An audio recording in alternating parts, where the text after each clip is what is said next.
Thank you very much for this interview. We are the National Organization of Italian Americans in Film and Television.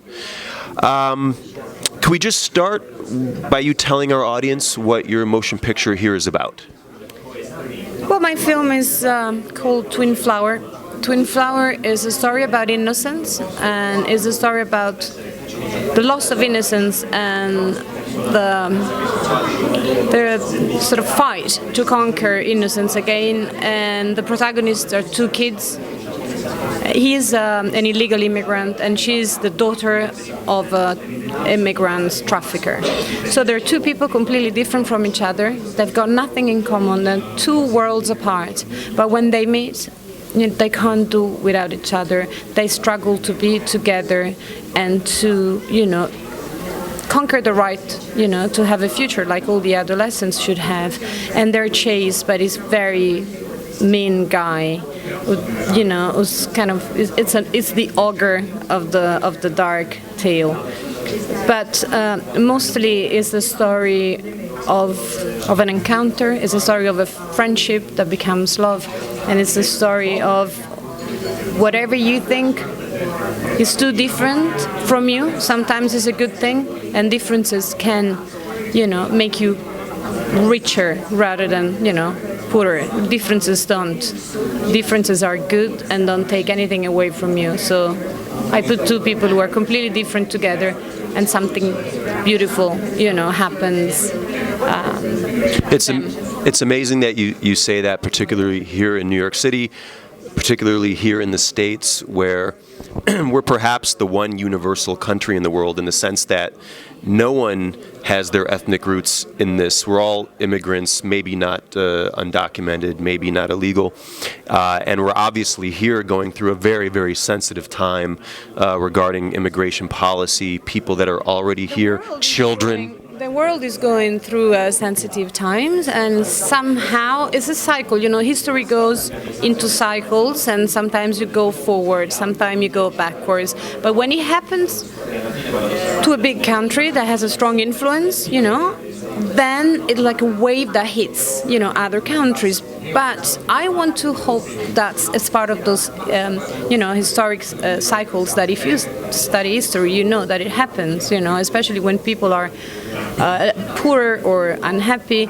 But and also the different thing or the different human being is always perceived like a threat, but it's not, and that's the only thing I wanted to say telling this story. And we have many different people coming to our countries, and this doesn't mean that we're going to lose our culture or we have to forget our roots. These people will enrich us, they will make us culturally richer and probably more colorful and a little bit maybe more beautiful. We are Italian Americans, our audience, and I am particularly a Sicilian American. My mother was from Sicilia. And I recall visiting Italy more frequently in the last 10 years, seeing more immigrants. I'll be in Messina and wonder, wow, there's a lot of Chinese folks in Sicilia or in Napoli, Puglia, from Africa. And I recall a quote, not to get too political here, please tell me. Berlusconi said maybe 10, 15 years ago, he said, I look around Italia and I see a lot of people I don't recognize. How do you feel as an Italian filmmaker, an Italian artist, taking on this topic in your chosen art form? What do you think the challenges or the future for immigration within Italia, seeing as how Italians here are immigrants themselves? What do you think the nature of that struggle, that issue, or how it might be resolved, and what maybe you can do as a filmmaker addressing this topic to influence that? Well, I guess if you watch my film, the answer is somehow there. And not maybe because I'm a woman, but because it's my way of looking at things. Feelings, empathy, sentiment, that's the way I deal with these things. There's a hope at the end of my film, which was intended to be there. And I think, as I said before, different people getting together can create something unexpected. And I'm happy to go pick up my daughter from school and seeing all these, young kids from different countries, swearing at each other with a very thick Roman accent. It's fun, It's unexpected and fun. I guess what I wanted to say is just that we need some time to think with our heart. So, which is an oxymoron, I know, because you don't think with your heart, but we should do. And let, beautiful things come into your life. I'm sure you're often interviewed and asked about particularly being a female filmmaker. And I... Suppongo di sì. I'm just a filmmaker. I never exactly. Yeah. Never Well, thought about my exactly. That's why I didn't want to condescend to that conceit. But something in the general marketplace of cinema, well, particularly in the United States, which is obviously dominated by men, the few times that female filmmakers have been given the reins to the largest productions. So I'm thinking Wonder Woman, for instance. Moreno. Hello, Reed Moreno. Oh, yes. Well, exactly. Yes. Even though hasn't yet done superhero, but my question. She does the amazing TV series. Absolutely. Another one called The Power, and that's Absolutely. that's brilliant. And I think she's Wonder Woman is amazing, and I watched the film and I thought it's a cool film. And then I realized I was directed by a woman. And I think this is what should happen. You shouldn't read the titles or the credits before, like you shouldn't read the reviews before. You just go immerse yourself in something, enjoy it, and then you find out if that person was a woman from China or a man from Bangladesh or a teenager from the Bronx. It's just, that's the way I approach it. It's a very sort of gut feelings approach. I think that would be a wonderful status quo for us to aspire to. My question. I would like to. My dream, Maleficent. Make it like Maleficent. And you have the Disney castle that at the beginning is black for Maleficent, and I love that film. So that's the kind of film I would love it, Yeah, it's sort of a movie that maybe you disagree, has a little bit of a creepy element, but one that is purely cinematic, a cinematic world where definitely adults can enjoy it and children of a certain age can appreciate it, sort of like Pinocchio and the island of the children turning into mules. The fairy tales are all really dark. If I read the Andersens or Grimm's fairy tales, I have been read by my parents when I was a child. I mean, they're terrifying. They're for adults, but they give you a very simple explanation of the world. So they say they teach you from the very beginning. This is wrong. This is right. This is bad. This is good. So they have to be exactly like Manichaean, black and white. But they are scary. All these fairy tales are scary. Pinocchio is terrifying. You end up in the stomach of a whale. It's awful. Like Job, yes. By the way, as a child, that was the spitting image of Pinocchio. When he became a boy. When he was a puppet, it would have been a bit worrying. But yes, very, very scary. Very scary. You have a career of experience in a lot of aspects of filmmaking. A lot of people that we interview, their craft is just acting, or just directing, or just writing. You've been in a lot in a lot of different departments. You just won an award as an actress. Not an actress. As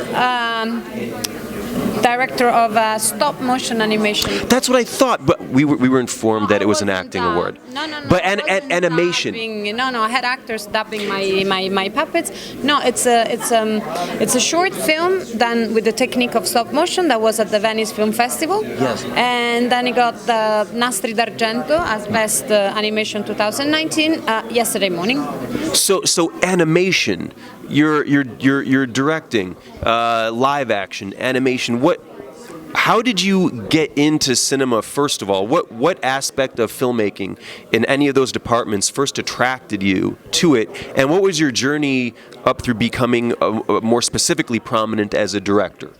I am self-taught. I didn't go to school. I was ready to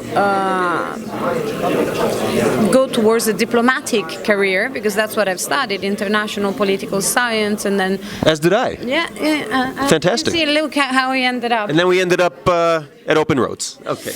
And then I've always been writing short stories since I was a child. And one day I felt the need that this short story, got a different shape. The origami, the Japanese technique of, folding the paper and then it gets into a 3D, shape of an animal or a little house. So I wanted to try the origami of a story, which is, I guess, a film. So I started with short films, and then I stopped, and then I do video, art installation, and music video. I've done theater, always with videos.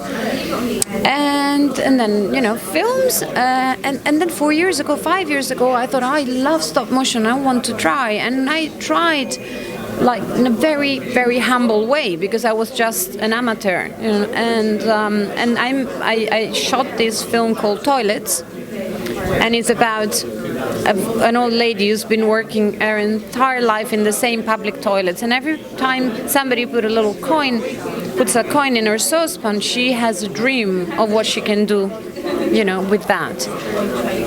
We put it together and we won everything.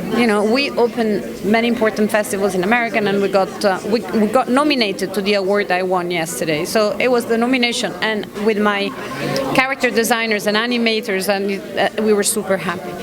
Then I said to them, I don't know if we're lucky or maybe we're good at it. Why don't we make another one? And so we made Sugar Love. It took us a year, 8 months shooting for 9 minutes. And Sugar Love ended up in Venice. Is doing a beautiful circuit of festivals. And yesterday we got the award, the Nastro d'Argento, which is super important in Italy. So I can consider myself quite lucky and happy. I can do better in the future, but so far, so good. I love hearing directors talk about how empathy and humanity is the center of their work. So often, a lot of the motion pictures kind of overwhelm. Yes, we aspire. A lot of times they overwhelm us with sound mix and violence that sort of fills the screen as a placeholder for emotions. Having worked in live action and animation, what do you feel are the aspects of each that would lend themselves to showing human stories, human emotions, human empathy that maybe the other technique doesn't have? Look, it's like having two kids. One is very good with the piano, and the other one is an amazing writer. Which one, is better at communicating feelings? In their own way, they will communicate feelings in a different way, but probably with the same strength. I guess the stories that I like are stories that are very close to your heart, and then there are different grammars you can tell the stories with. Can be like, animation, 2D animation, 3D animation, can be a documentary, can be a film. As long as you put your heart in it and you deliver the feelings or the thoughts or, the anger you have, I guess every minute is as good as the next one. There's one question that I've intended to ask all the filmmakers here, and that has to do with a quote that Dino De Laurentiis said when he was receiving an honorary Oscar about 15 years or so ago, and that was that he hoped that, like the 60s, the 50s, 60s, and even 70s, where young people in America or any country would line outside an art house theater to see the new Antonioni, the new Fellini, De Sica, etc., Wertmüller. He hopes that Italian cinema would find a return to that sort of importance throughout the world. What do you think the state of Italian cinema is now?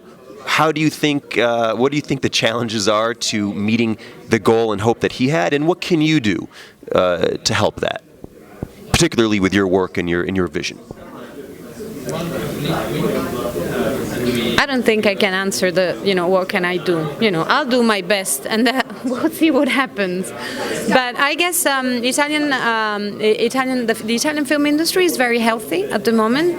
Italian films travel travel abroad, which is very important, you know, because there was a time when we had many films made, but they wouldn't travel. The state of the film industry, it's a bit, you know, difficult at the moment because you have these amazing things on, you know, TV, you know, Netflix and Amazon, and so to get out of your house, get in a car, go to a parking place, put your car, put the coin, go to the, maybe it rains, get the umbrella, go to the cinema, becomes really an effort. Like you really want to go there. So the film industry is suffering the same thing everywhere, you know, and then you have big, super big films which are events, and then everybody goes, you know, to those ones. And for art house cinema, it's always been very difficult, and it will always be.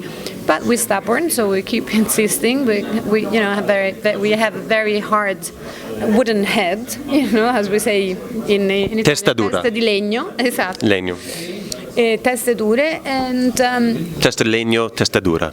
and yeah, as far as I'm concerned, I'm gonna, you know, keep on doing what I am trying to do and being hard working as I am, and honest towards myself and my potential audience. And then what happens, I don't know, we'll see. Well, that's hopeful. Belief in one's work. I'm a very optimistic person. Yes, good healthy chi, if I may say so. How much of an opportunity have you had to see Italian-American audiences responding to work here at Open Roads or Italian cinema in general? Well, I just come from a 9 months tour, like a rock, you know, star, with my small film, and we started in Toronto, and the film opened in Toronto and got an award there, and then I went to Korea, and then I went to Sweden, and then I went to France and Germany and Spain. So I had to test myself, you know, the audience every time with Q&As, and the response was amazing. People are curious, even if I talk about things that happen in a tiny island in the Mediterranean Sea that not Sardinia. not everybody is supposed to know. People respond to the feelings, to the universal problems of youth, to the universal problem of migrations, and I had an amazing response, and there was a lot of curiosity, and that lifted my spirit up, because, you know, traveling that much is tiring, but every time you have a response like that, you know, that will it's basically takes all the, you know, tiredness away in a second. Well, good cinema, whether it's sad or uplifting, is uplifting by nature because it's wonderful work. So I'm glad that you were able to get some of that love thrown back at you. Thank you very much for the interview. I appreciate it. Thank you for having me. Welcome to Open Roads. Ciao, ciao italiani, americani.